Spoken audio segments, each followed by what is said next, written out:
اندر واجبات کیا کیا ہے؟ فرائض کا بیان اس سے پہلے ہو چکا ہے۔ تو فرض اگر رہ جائے تو نماز بالکل نہیں ہوتی، دوبارہ پڑھنی پڑے گی۔ وہ 13 ہے، 7 شرائط ہیں اور 6 ارکان ہیں، آپ کے سامنے بیان ہو چکے ہیں۔ تو نماز کے اندر واجب اگر رہ جائے، ادھر پڑھو بیٹا، وہ کونے میں ادھر کونے میں پڑھو۔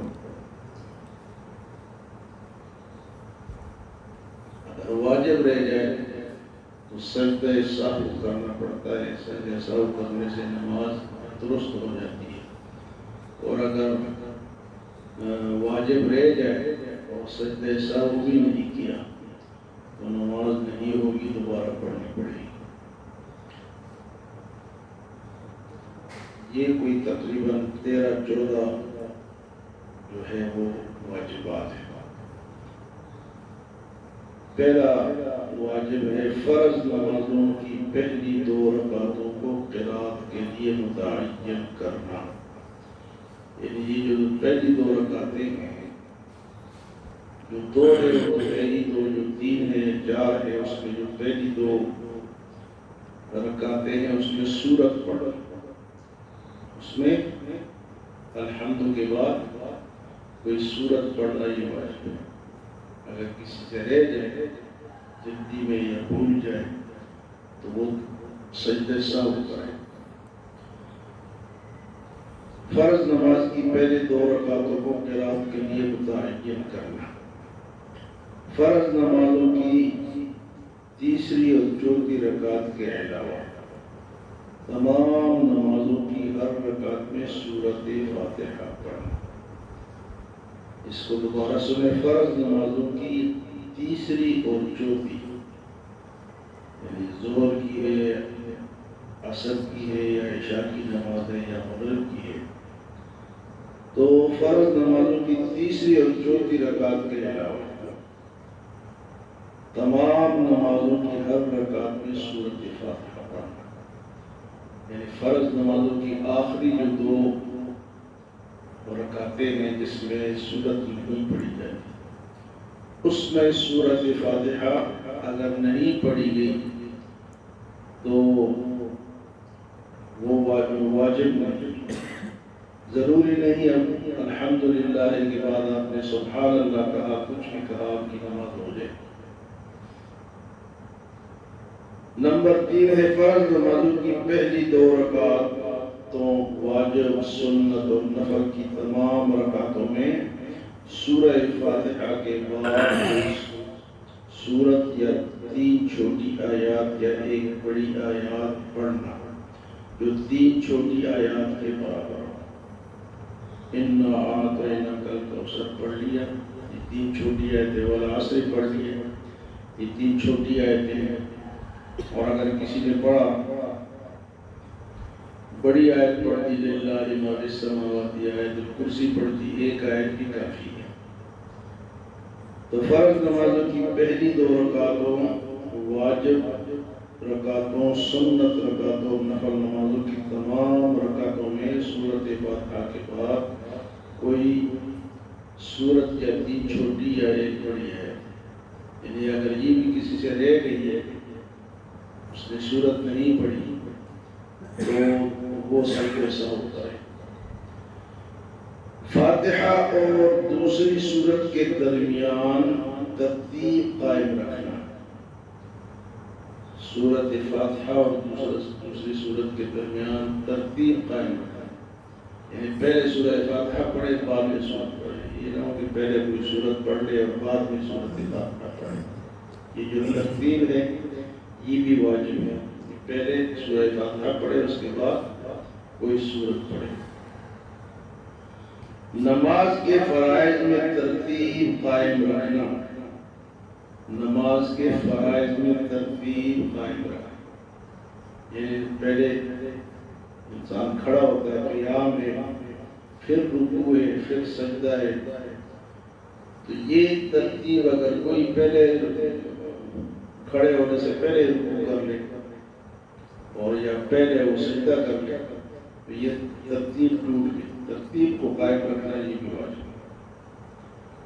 قوما کرنا یعنی رکوع سے اٹھ کر سیدھا کھڑے ہونا، سمع اللہ لمن حمدہ ربنا لک الحمد، یہ کھڑے ہونے کی حالت میں اس میں بے شمار جو ہے وہ غلطی کرتے ہیں. جو لوگ جلدی نماز پڑھتے ہیں نا وہ اوپر سیدھا ہوتے ہی نہیں اور یہیں سے نیچے سجدے پہ چلے جاتے ہیں. تو یہ ان کا قوم رہ گیا. قوم رہیں گے تو ان کو سجدہ سہو کرنا پڑے گا، ادروائز نماز نہیں. جلسہ کرنا یعنی دو سجدوں کے درمیان سیدھا بیٹھنا، سیدھا. اس میں بھی غلطی کرتے ہیں، ٹونکے مارتے ہیں. پورا اٹھا نہیں ہے سجدے سے کہ جناب دوبارہ سجدے ہو جائے. پورا بیٹھنا تاکہ آپ کے اعضاء پورے سیدھے ہو جائیں، بیٹھے پورا پھر دوسرے سجدے کے لیے جائیں. اس کو کہتے ہیں جلسہ. تو جلسہ کرنا بھی یہ واجب ہے. تعدیل ارکان کرنا یعنی ہر فرض نماز کی ادائیگی میں کم از کم ایک تسبیح سبحان ربی الاعلیٰ کی مقدار ٹھہرنا. تعدیل ارکان یعنی ٹھہر اتنا بندہ سمع اللہ لمن حمدہ ربنا لک الحمد، اتنا ٹائم کھڑا ہو کے سبحان اللہ بندہ کہہ سکے. اسی طرح جلسے میں، اسی طرح قرات میں یعنی سیدھا وہ کھڑا ہو، کم سے کم سبحان اللہ کی مقدار وہ ہر اس کو ہر رکن کو ادا کرے. تعدیل ارکان کہتے ہیں. قاعدہ پورا یعنی 3 اور 4 رکعت والی نماز میں 2 رکعتوں کے بعد تشہد کی مقدار بیٹھنا. تو 3 اور 4 رکعت کی نماز جو درمیان والا قاعدہ ہے یہ واجب ہے. اگر بندے نے 3 رکعت پڑھنی ہے اور 2 کے بعد وہ سیدھا کھڑا ہو گیا، یا 4 والی پڑھنا ہے تو 2 کے بعد وہ سیدھا کھڑا ہو گیا تو ٹھیک ہے، کھڑا ہو گیا تو وہ کھڑا ہو گیا، لیکن بعد میں کیا کرے؟ سجدہ سہو کرے. اگر وہ پورا کھڑا نہیں ہے، آدھے میں اوپر جا رہا ہے، اس کو یاد آ گیا تو بیٹھ گیا. لیکن اگر پورا کھڑا ہو گیا تو بیٹھنے کی ضرورت نہیں. تو یہ درمیان والا قاعدہ جو ہے یہ بھی کیا ہے جی؟ واجب ہے نماز میں. دونوں قاعدوں میں تشہد پڑھنا،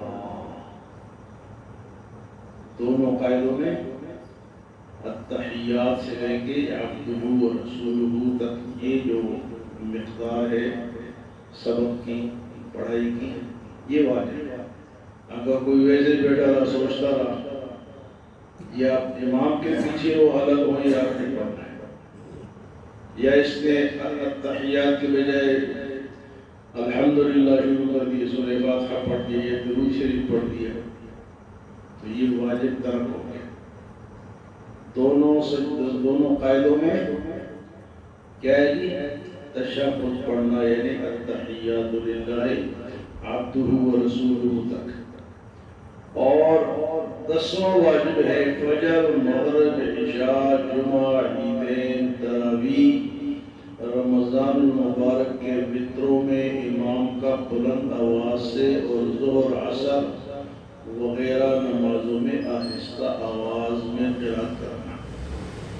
یعنی جو اونچی قرات ہوتی ہے جن نمازوں میں ان میں اونچا پڑھنا، اور جن میں اونچی نہیں ان میں آہستہ پڑھنا. اگر کسی نے زور میں قرات شروع کر دی یا عصر میں شروع کر دی، اونچا پڑھنا شروع کر دیا تو واجب کو ترک کیا.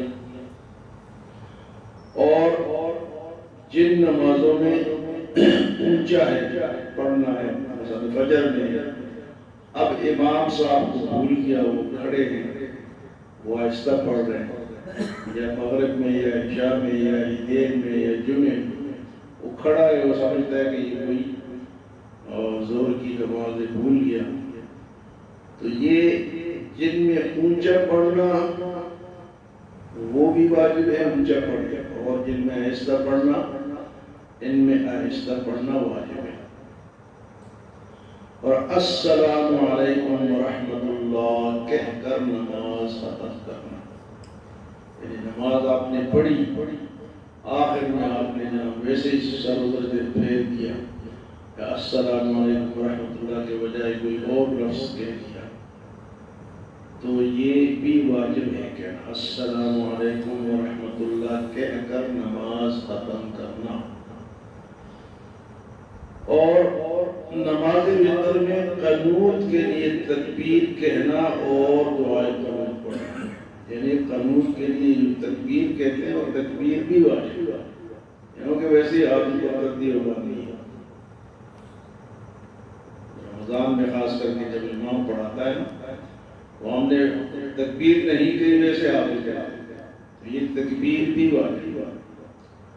اور دعائے قنوت پڑھنا بھی کئی لوگوں کو آج تک دعائے قنوت پڑھے ہو جاتے ہیں، کافی لوگ دعائے قنوت نہیں ہے.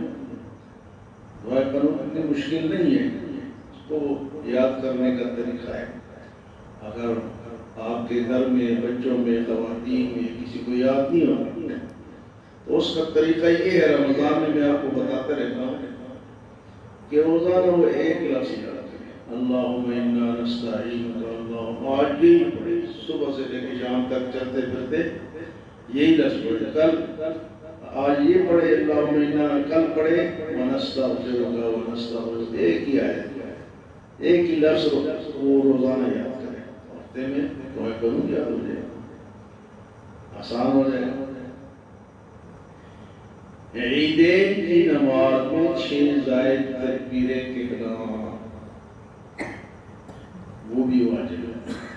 اگر کسی کی وہ ریٹ ہے تو وہ پہنچا ہے، عید کی نماز میں پہنچا ہے کہ امام نے تکبیر کہہ دی ہے پہلی رکعت میں یا دوسری میں بھی، تو وہ نیت باندھ کے پہلے تکبیریں پڑھے.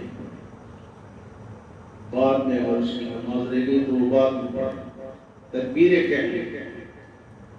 تو یہ جو عیدین کی نماز میں جو 6 زائد تکبیریں کہتے ہیں، تو واجبات کا یہ حکم ہے کہ اگر ان میں سے ایک یا چند چیزیں بھول کر چھوٹ جائے تو آخر میں سجدہ سہو کر لے، نماز درست ہو جائے گی. اور اگر جان بوجھ کر چھوڑ دی تو سجدہ سہو سے بھی تلافی نہیں اور نماز دوبارہ پڑھنا پڑے. یعنی کسی نے یہ خیال کیا جو جلدی اس کو پڑھنا چھوڑ دیتے ہیں جان بوجھ کر، تو واجب چھوڑ دے تو نماز نماز.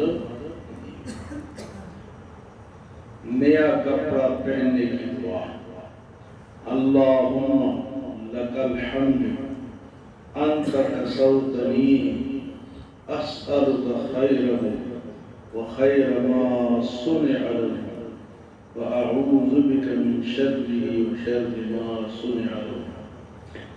اے اللہ تمام تعریفیں تیرے لیے ہیں کہ یہ کپڑا تو نے مجھے پہنایا، میں تجھ سے اس کپڑے کی خیر و بھلائی کا سوال کرتا ہوں، اور جس مقصد کے لیے یہ کپڑا بنایا گیا ہے اس کی خیر و بھلائی کا بھی سوال کرتا ہوں، اور میں تجھ سے اس کپڑے کے شر سے پناہ مانگتا ہوں. جس مقصد کے لیے یہ کپڑا بنایا گیا ہے اس کے شر سے بھی پناہ. دیکھو کپڑا پہننے کی بھی دعا ہے اور کپڑے میں شر بھی ہے خیر بھی ہے. لیکن بعض لوگ فخر کے لیے کپڑے پہنتے ہیں، ہاں جی پانچے پیچھے لٹکاتے ہوئے جاتے ہیں، یا کپڑے پہنے اس پہ فخر کیا تکبر کیا وہ شر ہو گیا. تو کپڑے بھی اگر پہنے تو دعا کرے اللہ تو نے مجھے دیے، تمام تعریفیں تیرے لیے، اللہم لک الحمد انت کسوتنی اسألک خیرہ وخیر ما صنع له واعوذ بک من شرہ وشر ما صنع له. یہ مشکل دعا ہے لیکن چلو بندہ اردو میں یاد کر لے، اردو میں ہی دعا کر لے، اللہ تیری ساری تعریفیں تیرے لیے کہ تو نے مجھے یہ کپڑا پہنایا اور اس کا خیر مجھے عطا فرما اور اس کے شر سے مجھے بچا. اللہ الحمد.